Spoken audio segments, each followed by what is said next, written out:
What happens when two seasoned business leaders get together? They talk shop, of course. Sit back and listen in as Scott DeLong and Vince Moiso share from their experience around current issues facing executives, entrepreneurs, and their leadership teams. The CEO Podcast starts now. Hey everybody, welcome to the CEO Podcast. I'm here as always with my partner in crime, Scott DeLong. And boy, we are pumping along in season 2. Yeah, we are. I can't believe we're already past the first quarter of the year and moving into summer. I mean, it's crazy how fast we're moving along. We had a request from a listener, which we love. So shout out to Ty Culver.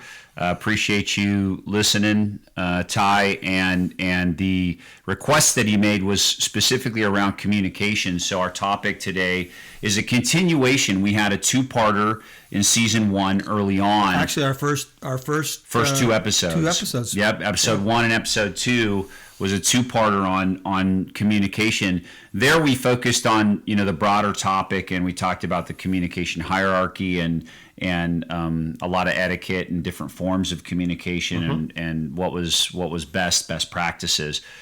Today we're going to talk about specifically around the obligation to just respond, to follow up, follow through, and then email etiquette. I mean, I think so much of business is conducted via email, right? All organizations, you could argue. I'm going to argue too much of business is done via email. I agree, and in fact, Scott, I'll attribute. You have a communication course, and I will attribute. I completely shifted. I think I want to say it goes back probably 7 years ago when I sat through your first communication presentation, and I totally from that course I completely shifted what I use email for. Great. And that has evolved over time. But I love the topic, and I love getting very specific around that, and really specific around email etiquette and response time. This whole concept of, what's appropriate. Should I be responding? I mean, we all have phones, we all have smartphones, we have computers, we have laptops, we're all mobile. So many of us are working from home. And so is it reasonable to think you respond immediately in an hour, 24 hours? This topic is interesting to me. So it's the how to, what you should be doing, what the best practices, and what the expectations are. And I think we could probably compare and contrast to Tim Ferriss's view on how to respond to emails as well too. Oh yeah. And some folks take that literally when others are sitting around waiting for those responses. So let's go. Let's find out your points of view and mine, and we may differ on them, which is great. Yeah. Do you want to do it specifically on responding to email before we start talking about email etiquette? Well, I'll talk about this. Yeah, let's talk about just response and response time. I think that's a really good place for us to start. Yeah. And I think this is the practice that we do internally within the business, which is 24 hours is reasonable. I mean, a response time to a typical email is great, 24 hours. Unless it's really urgent, right? So you talked about Tim Ferriss, all right? So I follow that, not every single day. So if my day is not scheduled out, I will block time specifically for email and email response. In a normal day, when my calendar, and I'm completely calendared out, so I've got meetings, I don't do email during meetings. So if I'm blocked out for 2 hours at a time, I'm not sitting there doing email during that meeting. The people in the meeting appreciate that. Yeah. Their time. They may not even notice it, but when you are doing emails, they don't appreciate it. Yeah, who appreciates that? Like you can tell, like even when you're on Zoom or Teams or you're on video chat, people can tell when you're not engaged and you're doing email. So I had a conversation earlier today with a gentleman that was talking about. Because I'd asked him, I need you, if you're going to be in a meeting, I need you to be engaged. Yeah. And the meetings are on Zooms right now. Your camera's on. He goes, my camera is on. He goes, and I'm trying not to multitask. Nope, you're not supposed to try not to. You're supposed to not multitask. Pay attention in the meeting. Yeah. He goes, well, what I've done was, my camera's always on, like you said. However, when I'm going to be doing my emails, I turn my camera off. And I said, you don't think they know that's what you're doing then? Your camera's always on until it's off. Then you're doing something You may as well just else. raise your hand and say, hey, guys, I'm going to check out of this meeting for the next 15 minutes. And I'm going to turn my camera off. Hey, but you guys keep talking, right? I think he thinks he was being polite, right, to not distract people or whatever. But I said, you're just sending a message that you're not engaged. No. We'll go back to this Tim Ferriss thing for a second, because it's a great point. In the book that we're referring to is the 4-Hour Work Week, and it's a great book. And if you subscribe to Tim Ferriss's blog, it's really great, guys. So I recommend it. And there's a couple things that he talks about, and one is, which I did immediately after I read this book 7-8 years ago, is I turned all the notifications off on my phone.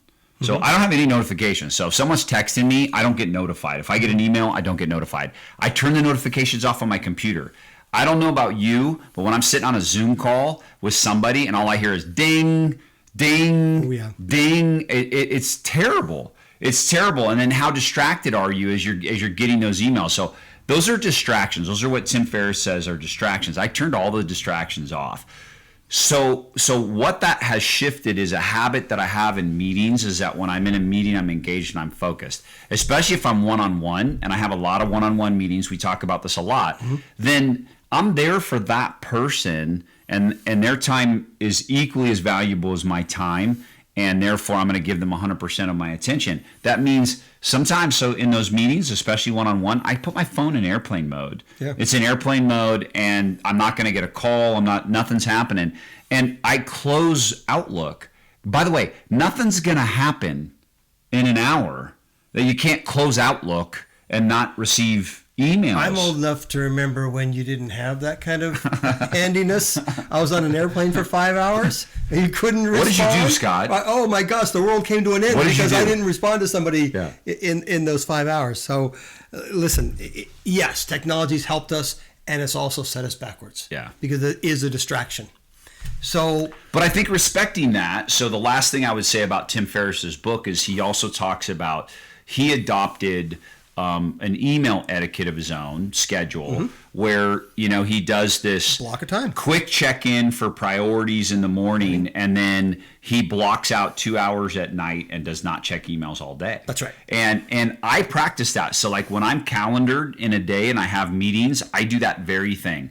I have actually on my calendar 2 hours in the evening blocked out. I'll check first thing in the morning for anything that's just a major priority for me to respond to, and then everyone will get a response from me later in the evening. Now, whose responsibility is it to make sure that everybody knows you're on that schedule? Mine? Or should everybody just know? No. You got to let people know. Of course. Setting expectations is really important. Yeah. More difficult to do with customers than it is internally, right? So customers may have some demands. But here's the thing. If something's that important, why are you sending an email in the first place? Pick up the phone and call them. I agree. If I got an emergency, I'm not going to send an email and hope that I'm on your schedule and that you're not in some meeting and that you're not whatever that is that it's going to do.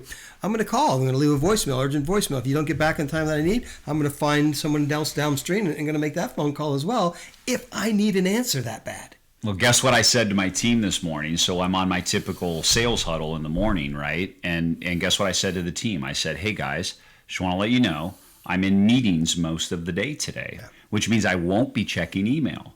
So the best way to get a hold of me is going to be text or phone call. And they all said, thank you. Yeah. Very, very simple. Yeah. And what that does for me, too, is then I'm getting CC'd on the things I need to get CC'd on, but I don't, and then tonight when I'm on emails for a couple of hours, I'm not going through a bunch of crap. Right. Well, let's go back to that because you mentioned CC, and let's just talk a little bit about that etiquette. My position on this is that if I put somebody on the to line or I'm on the to line, it's incumbent upon me to respond. Yes. If I'm on the CC line, I don't respond. Yep. I'm not asked to respond in that scenario. What does CC stand for? So carbon copy. Carbon copy. Right? That's back in the old days where we actually had carbon paper and you might not remember these things. I don't. I'm way too young for that. There you go. Way too young for that. But yeah, I'm copying you for your information. It's for your information, and that's all. And the BCC line is subversive. Don't use it. There's some reasons to use it once in a while, but don't use it because it's subversive. So I got the vision of, because I do remember this. I actually am old enough to remember, but putting the credit card in that that thing, shunk, yeah, and then you get the carbon. Oh, that's technology way beyond where I started.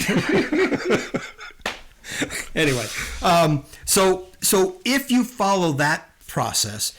2-line is people that you want to respond CC for their information. Don't use BCC. So you were talking to me about a situation earlier today where a customer didn't get a response on something that they wanted. And you were copied on it. You, the boss, were copied on it. And you're starting to get anxious, right? Yep. Frustrated and anxious that nobody on that 2-line. No one's responding. Whose fault is it? Well, it's their fault for not responding. However, the customer has some responsibility in that as well. If I want a response from Vince is in the CC line. Mm-hmm. If I want to put several people in the CC line and I want a bunch of different responses, in the body of that email, at Vince, can you answer this question? Yes. Right? At George, can you answer this? At Susan, tell me about this, right? So I'm being very specific. So customers never take responsibility. But however, if you are that person and you want the response that you're looking for, because what happens is when everyone's in charge, no one's in charge, right? So I think you're going to respond. You think the other person's going to. There's too many people on the 2-line and there's no specific duties. Everyone thinks that someone else is going to do it, or they don't want to step on your toes, or whatever the reasons, right? You're not going to get what you want. So if you're sending something out that you want, put the person that you want to respond in the response portion, which is the 2-line or down in the body at Vince. Can you please answer this question? And I think that's the best practice. I think you nailed it, right? And I think that's what gets missed. So in the example that you're talking about, there were several people in the 2-line, but then the email was very ambiguous. It was, can I get an update on the price list? That's what it was. That's what it said. And it didn't say to your who. Responsibility or mine? Or I don't know. Right? And it's confused. Know. There were 3 people in the 2-line, and I wasn't one of them. Right. I was in CC. So it's like, okay, well, who's supposed to respond to that? And I think you nailed it. Is that what one of the number one pieces of etiquette that you could take away right now, as far as I'm concerned, is being clear in your email. Yeah. Let's backtrack for 1 second. And what is email used for? I think today it's gotten completely blown out of whack for the type of communication that some people do. Yeah. Don't write a book in email, guys, because if you think people are reading that, you're out of your mind. I know people that won't read it. No, on average, people read 2 or 3 sentences of an email. So the more concise you can write an email. Email should be used for informational purposes for the most part, or to respond, or like we've talked about in the past, maybe to capture a conversation. I think that's the number one reason to have an email, is to memorialize a conversation that's happening. Yeah. I think if there's a chance for conflict, and remember, I believe that conflict is just a difference of opinion. It's not a battle, it's not a war, it's not a fight. Yeah. It can turn into one, certainly. Yeah. But it's just a difference of opinion. And if that's going to happen, an email is not the place to discuss that. Yeah. Pick up the phone and talk about it. Now, the problem with the phone is there's no record of that conversation anywhere. Yeah. So that's why I use email to memorialize the conversation. Great best practice. Vince, thanks for the call. We agreed that you're going to do these 2 things, and I'm going to get you this by Friday at 2:00. If you just accept that email, you don't even have to respond to it. That's the law. That's what it is. Completely agree. If I've got it misconstrued, you'll pick up the phone and call me and say, no. I didn't agree to point 2 there. Yeah. What I said was, right, and then we'll kind of clarify that. And then memorialize that conversation as well. Yeah. Why? You may need a record of these things. You may, right? People's memories change. You forget. Oh, yeah, I remember you asked me to do that now. Well, if it's in an email, there it is. It is. I couldn't agree more. And you got to don't ask people that. To do stuff on an email. The first thing, when you think that maybe they might not respond well, maybe they might not. Yeah. And even if you do, the potential for conflict between human beings, meaning people having difference of opinion, is pretty great. We don't see the same thing. We don't have the same history. We don't have the same problems. We don't have the same job descriptions. We don't have the same anything. Well, remember this. It is always going to be interpreted by the reader. Yeah. Right? So whatever was intended by the writer may not always be received in that way. And you got to remember that. So if you're writing something out like that that's other than very linear or straightforward information, right, then I think you're opening a Pandora's box. 545 Main Street, 2 p.m. Friday. Okay. Simple. Yeah. Great email. You're not gonna misinterpret that. Or, look, at Scott, attached is the information you requested. At Vince, I have a question for you. Yeah. At what time are you available? Are you available on Tuesday, such and such a date, right? Let's talk about that for a second, because actually it brings up another point is, I love this, and I teach this in sales. The worst thing you could possibly do is, do you have any availability next week? Oh, I like this one. Are you kidding me? Yeah. It's like totally ambiguous and you're leaving it open. I mean, you really don't own your calendar at that point. That's no different than, we should go to lunch sometime. We never do. It will never happen. It's got to be very specific. It's, I'm available Tuesday at 8 a.m. and 11 a.m. I'm also available Wednesday at noon. Do any of those times work for you? Please let me know. I will calendar that for us and send you an invite. That's incredibly specific. It's owning your calendar so that you're working in your time and giving the reader or the recipient some options. So I'm going to take that a step further, because we deal with entrepreneurs a lot, right? And an entrepreneur has the shiny ball syndrome. Yeah. Shiny ball goes, oh wait, there goes a squirrel, right? Yeah. And their attention, right? So what I've learned is this, that giving people not 12 choices, A-B choices. Yeah. Like the optometrist does. Yeah. Does it look better here or here? Yeah. Because here's what's going to happen. So let's give no, I'm not available on Friday, but I am available Monday at 2 or Wednesday at 3. Do either of those times work? Perfect. A-B choices are easy to pick one of the two. And if neither are, that person is going to give you an option. No, those don't work for me. Can you make it Wednesday at 1? Right? They won't just say, no, those don't work for me. They will say, I get meetings on both of those times. Can we do it at 1 instead? Right? They will give you an option. A-B choices, especially when you're dealing with the people with ADD or entrepreneur system. It's just, we have it. We're entrepreneurs. We are looking for the next thing. Yeah. I got it. However, there's one guy in particular. In fact, he was one of our guests previous that a friend of mine was trying to get an appointment with him, and he's saying, well, do you have any time on your calendar, that kind of thing. Yeah. And no response. He's not going to respond to that. No.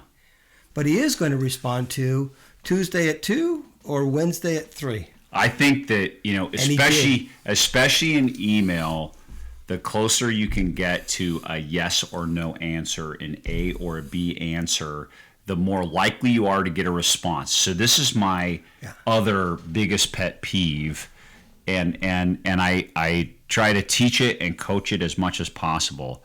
I get the forward of an email chain. Can you help? ? Oh my God. So now wait a minute. Let me get this straight. You want me to spend the next 10 minutes to go through this entire email chain and decipher what the hell is going on and then let you know if I can help? Are you kidding? Like, that is, let me say this, guys. If you can take anything away today, if I can share just the best nugget. If you want to get answers from your boss or a manager or whatever, your emails need to be in yes or no, and you need to present the solution. It's not ambiguous, can you help? Don't forward, because if you're wondering why you never get a response to those, it's because you just asked them to do all the work and they don't have time for it. If you said, this happened, this is my suggestion for a solution, do you agree? There you go. You will get a response every time because it's yes or no. So I'm a little different than you. When I get that forwarded and I have to read 5 down, I do respond. I pick up the phone and say, what the fuck? What do you want me to do here? Can you give me that was an appropriate use of that word, by the way. Just saying. It depends who I'm talking to whether or not I'll say that. Yeah. But seriously, I'm not going to do your work for you. Yeah. I'm not going to read from a month ago all the copies and forwards and replies and all of that. Oh, man. But I will respond. It's exhausting. You can guarantee I'm going to respond to you if you send me that. Yeah. Yeah. You want me to do what? Why don't you ask me a question, right? Ask me a question I can answer. Let's talk about this, right? So here's another, just another nugget for everybody in email etiquette. And I think this gets completely lost and overlooked. And we were talking about it earlier with an example that I was using from this morning, is just a quick acknowledgement. Because you may go through your email and you realize there's more work, right? Because I do this a lot. Like, I'll look at emails and I'll prioritize my emails, and I'll prioritize them in, great, what's most urgent? I put them in the Stephen Covey quadrants, and I respond first to what is the most urgent and most important. That being said, it may require, there might be an email that does require a little bit of research or something like that, and so you're gonna come back to that. What happens more often than not is we then move on to other things, and then that email continues to get buried. Lower and lower. And then, you're 48 hours, 72 hours, and guess what you've done to the person who sent you that email? Man, you've just made it miserable for them, because the what you should do immediately, and I try to do this. I can't say that I'm 100%, but I'd say I'm above 90% on this. I immediately respond and say, I'm acknowledging receipt of your email, and I will get back to you by tomorrow, end of business. And great, now I've held myself accountable that I've committed to getting back to them, and I've acknowledged that I've seen their email. So, and maybe end of business tomorrow is too late, and that gives them an opportunity to change the status completely. Of that, right? To pick up the phone and say, Vince, I can't wait till tomorrow. My boss is coming 9 o'clock in the morning. Can we get it by 8? Man, you used the perfect example, Scott. So here's my question. How can the writer of the email make it even easier in that scenario to get a response? Well, so it goes then to my whole process on accountability is at the end of every meeting, at the end of every email, every time you need something, here's what we need, from who, by when. Yep. Really simple. Yeah. Simple but not easy. Yeah. Right? I'm starting to use that more often because most of the things we talk about are really simple. It's just not always easy. All right. Well, it's almost, I love that. So I'm going to repeat this for everybody so the listeners can hear it. In the email, state what you want, right? By whom you want it, and by when you want it. And if you can do those 3 things, you're way more likely, you're going to increase the percentage of chance that you get a more immediate response. Something else that happens, we've had a couple podcasts about power. Yeah. And position of power. All right, so as an owner of the business, as a president of the business, I have to be really aware and careful of when I do send an email where I'm requesting something. Yeah. Because if I don't do that, what you just suggested, what happens is they take it as urgent. Everything's due right now. Shit. Right.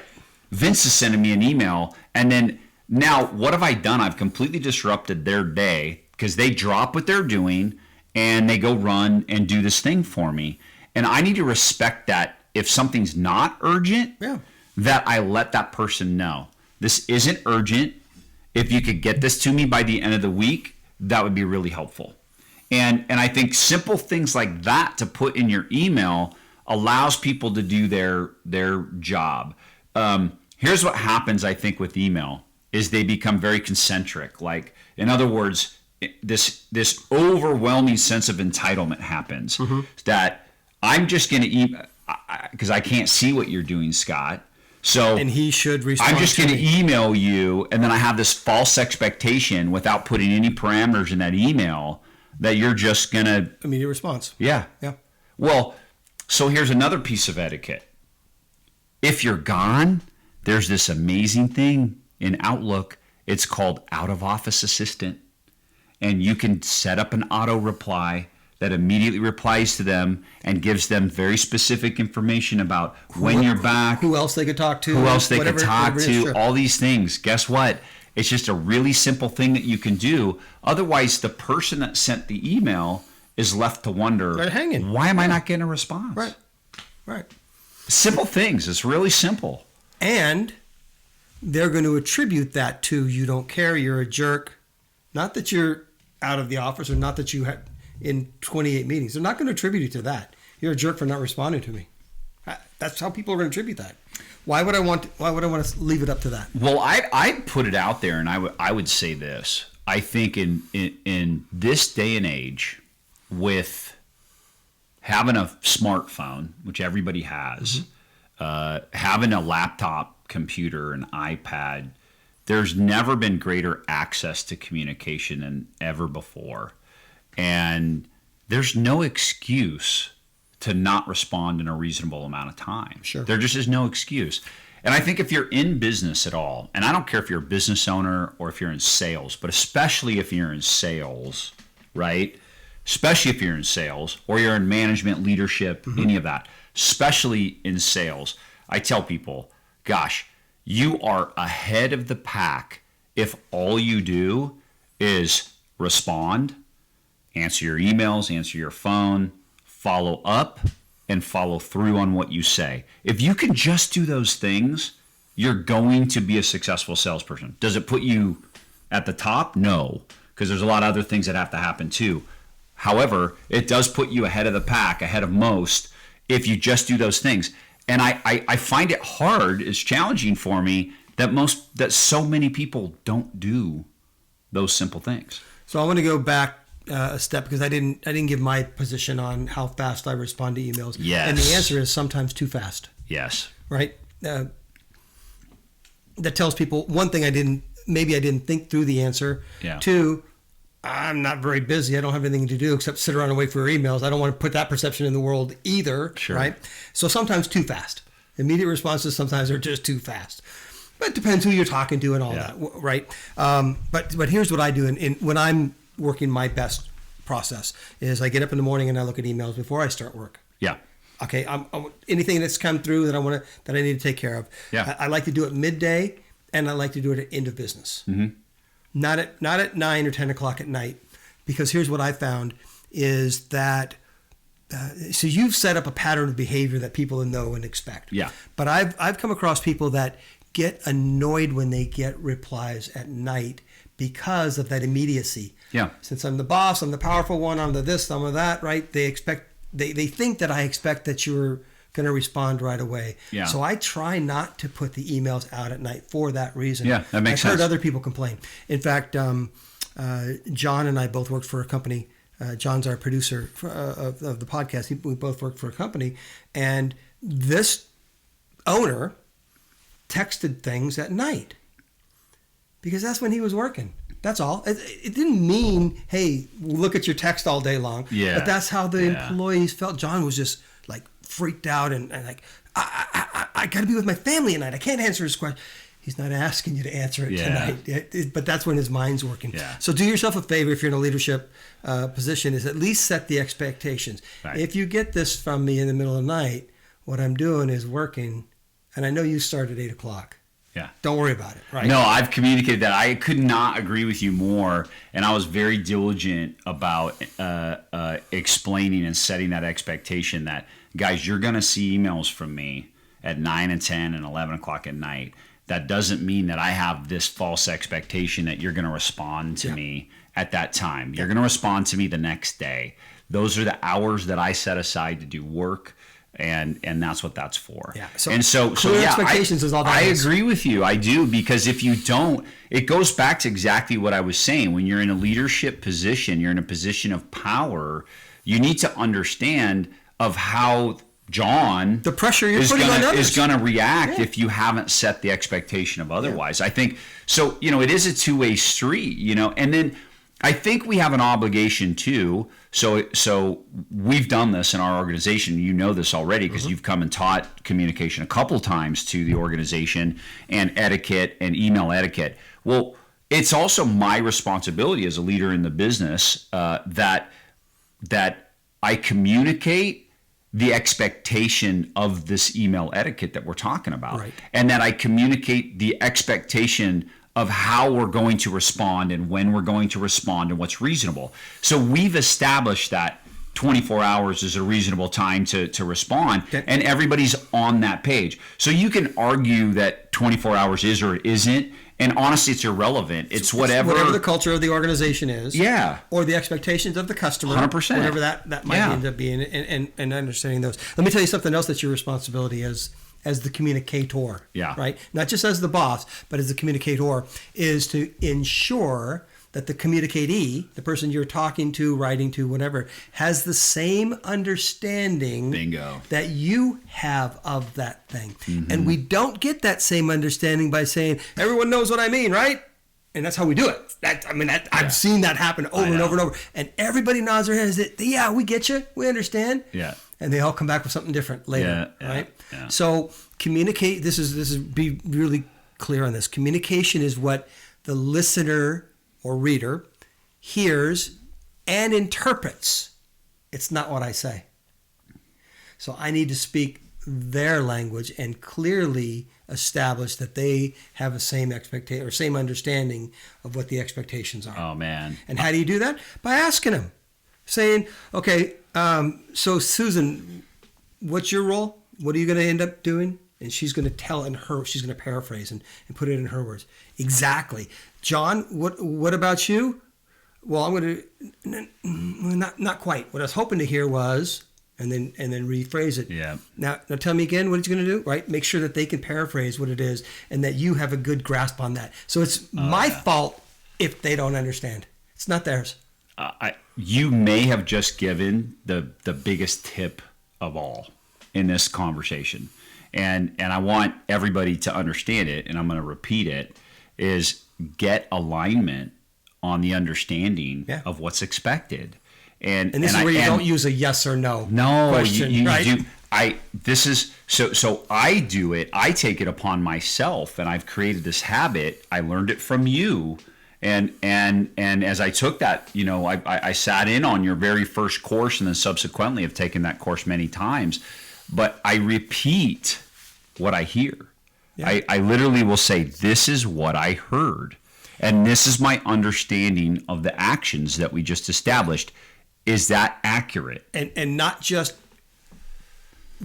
parrot. You don't want to just say the words they said, because there still may be a difference of opinion. No, so I completely paraphrase what it is that you've heard, and that gives the person that's talking to you a chance to reset if necessary. Or agree. And you can do that. We're talking about this just in the context of communication at large, and it can be applied to email. Mm-hmm. You can, in an email, state, this is my understanding. I just want to be clear that we're aligned on that understanding. That's the memorialization piece, right? It is. We've had this conversation, and you memorialize with something along those lines, and that gives them a chance to raise their hand and say, no, that's not what we talked about. No, that's not what I understood what we Yeah. talked about. Or, if they're silent, it is what you talked about, because you have the record of it now.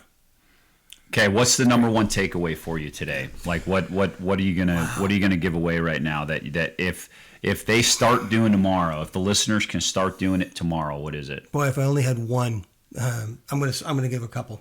The first one is, if you want to get a response from somebody, be very clear on who you want the response from. Yeah. I do it in the 2-line. You can also do it if you put a bunch of people in a 2-line, the action items for people down below in the bullet points, right? So that's number one. The second one is, and we said this at the end, remember this, communication is what they hear and interpret. It's not what I say.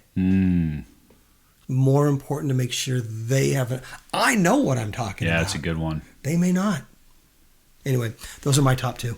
I love the one, you brought this up, is I think just clearly stating in the email, one, calling out who you need, right? Being clear who you're looking for a response from, and then calling out clearly what the action item is, and then by when, right? So I think that boils down to this simply, is the closer you can get to a yes or no or an A or B response, the more likely you are to get a response. So I think if you just start to shift your email communication to that. So that's an email communication, right? Yeah, specifically in dialogue, it's just the opposite. Yeah. You don't want to ask closed-ended question. You want to ask open to get to just create dialogue. But certainly for email, if you can get to that yes or no, you're going to get a response. Yeah. So I'm speaking specifically to email, and I'm saying if you started doing that and practicing that in your email, you'll be blown away at how much quicker you're getting responses, especially if it's from a boss or a manager or anybody else. And if I had to add one more, since you did two, is I would say get in the practice again. I'm gonna go to email. Is get in the or it can be phone, but get in the practice of acknowledging receipt of the request. And even because especially if you know it's going to be 24 or 48 hours before you can get to it, get in the practice of just saying, "Hey, got it. I will get this back to you." Isn't that interesting how that these top tips that we give happen to become from real life situations that happen the morning of when we're doing the podcast. Oh, yeah. Almost always. Yeah. Because No. that's what's on top of our mind. So, hey, is. hope you enjoyed this. Again, the CEO Podcast, theCEOpodcast.net. You can find us on Apple. You can find us on Spotify. You can find us on Amazon Music, Google Podcasts. We're also on YouTube if you like the video version. Right there. Got that look going on for you. So you can watch us on YouTube as well. So the CEO Podcast.net. Yeah. Thanks for listening. Hey, Ty, another shout out for you, man. Thanks for the suggestion. I love that topic. I know Scott does. It's something that obviously he's taught on for a number of years. I think it was just smoking hot and very appropriate. And like Scott said, just fresh off of examples from this morning. So Ty, thanks for that. And as always, we love getting feedback from our listeners. So please let us know if there's anything else you'd like to hear from us. And until next time, cheers. Cheers.